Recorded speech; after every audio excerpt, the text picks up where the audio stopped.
इकडे पाहणी करणं अपेक्षित आहे पूरग्रस्त भागाची, पण ते न करता इकडे दौरे काढून उद्घाटन वगैरे सुरू आहेत ना, मदत तर बाजूलाच. ठीक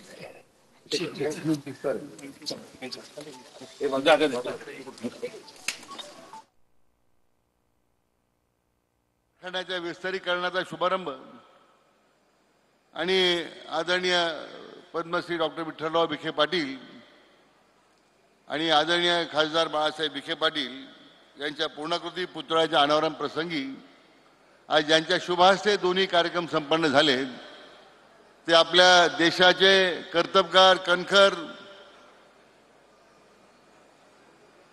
गृहमंत्री आणि देशाचे पहिले सहकार मंत्री माननीय अमितजी शाह साहेब आज आपल्या प्रवरेच्या सहकारी पंढरीमध्ये येत आहेत. त्यांचं मी आपल्या सर्वांच्या वतीने हार्दिक स्वागत करतो, मनापासून त्यांना धन्यवाद देतो. आज सन्मान्य गृहमंत्री महोदयांच्या हस्ते आणि राज्याचे कर्तबगार मुख्यमंत्री माननीय देवेंद्रजी फडणवीस साहेब या कार्यक्रमाच्या अध्यक्षस्थानी आहेत. त्यांचं मी आपल्या सर्वांच्या वतीने मनापासून स्वागत करतो, त्यांनाही धन्यवाद देतो. या सर्व कार्यक्रमासाठी आपल्या राज्याचे उपमुख्यमंत्री माननीय एकनाथजी शिंदे साहेब, माननीय उपमुख्यमंत्री अजितदादा पवार साहेब आणि इतर सर्व व्यासपीठावर जमलेल्या सर्व मान्यवरांचं सुद्धा मी आपल्या सर्वांच्या वतीने हार्दिक स्वागत करतो, त्यांना मनापासून धन्यवाद देतो. आज आपला दिवस एक ऐतिहासिक आहे, तेवढा आनंदाचा आहे. कारण या सहकार्याच्या भूमीमध्ये आदरणीय अमित शाह साहेब हे दुसऱ्यांदा येत आहेत. त्याचा आपल्या प्रवरावासियांना विशेष करून आनंद आहे आणि मनापासून त्यांना त्यानिमित्तानं धन्यवाद द्यायचे आहे. विश्वनेते आदरणीय प्रधानमंत्री नरेंद्र मोदीजी यांच्या नेतृत्वाखाली देशातील पहिल्यांदा सहकार मंत्रालय स्थापन झालं आणि त्याची जबाबदारी आदरणीय अमित भाईंच्यावर ती आता जबाबदारी सोपवलेली आहे आणि आज सहकारी क्षेत्राला एक नवा आयाम देण्याचा जो प्रयत्न ते करतायत, देशभरातून त्याचं स्वागत होत आहे. आज या सहकार्याच्या पंढरीमध्ये हे जे दोन आज उपक्रम त्यांच्या शुभहस्ते झालेत, मला वाटतं आपल्या सर्वांच्या दृष्टीने तो ऐतिहासिक क्षण आहे.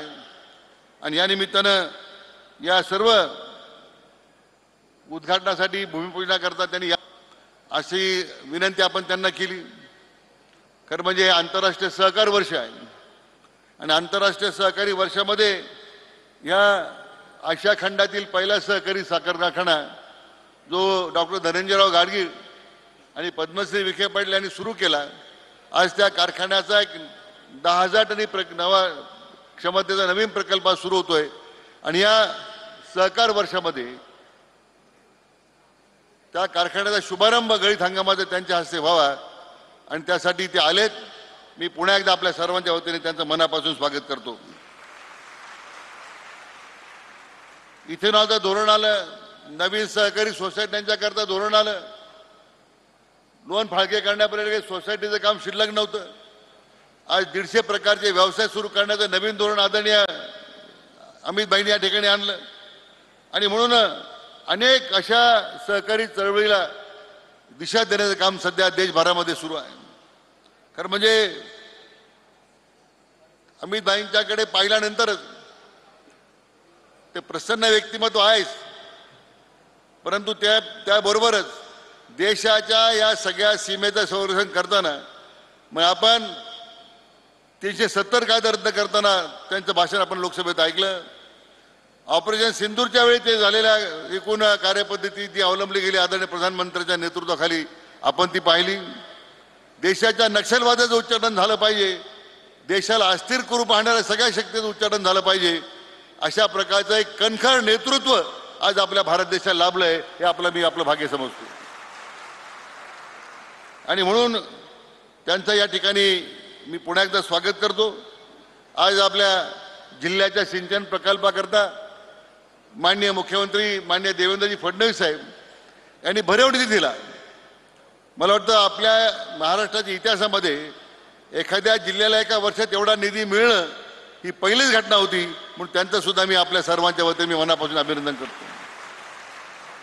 राज्यात दुष्काळमुक्त झालं पाहिजे, पश्चिम वाहिन्याचं पाणी गोदावरी खोऱ्यात आलं पाहिजे, ही आदरणीय खासदार बाळासाहेब विखे पाटील आणि आदरणीय गणपतराव देशमुख यांचे जे स्वप्न होतं ते स्वप्न आता पूर्णतेला जाण्याचं काम, या राज्याला दुष्काळमुक्त करण्याचं काम, ही जबाबदारी माननीय देवेंद्रजी फडणवीस साहेबांनी स्वीकारलेली आहे. आणि म्हणून मला त्यांचं विशेष या ठिकाणी कौतुक केलं पाहिजे. नदीजोड प्रकल्प असेल, अशा सगळ्या प्रकल्पाला त्यांचा जो पाठबळ आम्हाला मिळतंय, मला वाटतं राज्यात नजीकच्या काळामध्ये दुष्काळमुक्त झाल्याशिवाय राहणार नाही. आणि त्या दृष्टीने मला वाटतं केंद्र सरकारची भरीव त्या ठिकाणी आपल्याला मदत होते. मला वाटतं या सगळ्या प्रकल्पामध्ये, या सगळ्या प्रकारामध्ये मला आपला अधिक वेळ घ्यायचा नाही, परंतु खरं म्हणजे आज शब्द सुचत नाही. मला वाटतं की आदरणीय खासदार साहेबांच्या आज पूर्णाकृती पुतळ अनावरण झालं, आदरणीय बाबांच्या पूर्णाकृती पुतळ अनावरण झालं. आज दोघांची अनावरण करताना अतिशय सगळ्या मागे वळून मागच्या सगळ्या आठवणी जागृत झाल्या की हे आपलं सगळ्यांचं, हे दोन्ही व्यक्तिमत्व आपल्या सगळ्यांचं वैभव होतं आणि त्यांच्या कार्यकर्तृत्वामुळेच आज प्रवरा परिसर उभा राहिला.